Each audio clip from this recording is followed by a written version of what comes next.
पर निंदा का पाप। एक राजा के दरबार में ब्राह्मण भोज का आयोजन किया गया। 56 भोग महल के खुले आंगन में बनवाए गए। उसी वक्त अनजाने में एक हादसा हो गया। खुले में पक रही रसोई के ऊपर से एक चील अपने पंजे में जिंदा सांप दबोच कर निकल रही थी।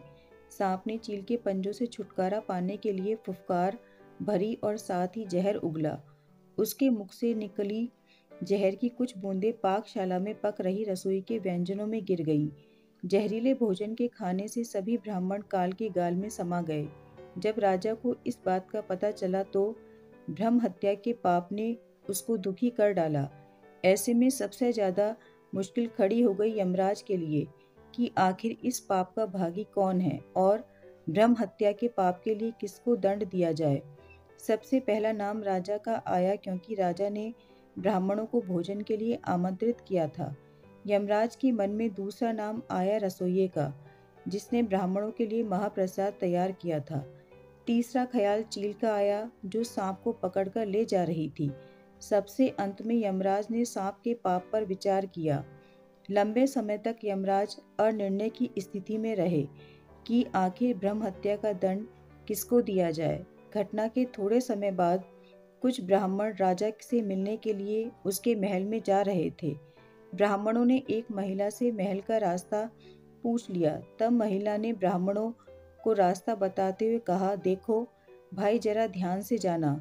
वह राजा ब्राह्मणों को खाने में जहर देकर मार देता है। जैसे ही महिला ने यह बात कही, यमराज ने फैसला कर लिया कि मृत ब्राह्मणों के पाप का फल इस महिला के खाते में जाएगा और यह दंड को भोगेगी। यमदूतों ने यमराज से पूछा, प्रभु ऐसा क्यों? तब यमराज ने कहा, जब कोई व्यक्ति पाप करता है तो उसको पाप करने में बड़ा आनंद आता है। ब्राह्मणों की मौत से ना तो राजा को, न रसोइयों को, न चील को और न ही सांप को आनंद आया। ये सभी इस अपराध से अनजान भी थे। महापाप की इस दुर्घटना का इस महिला ने जोर शोर से बखान कर जरूर मजा लिया, इसलिए ब्रह्म हत्या का यह पाप इसके खाते में जाएगा।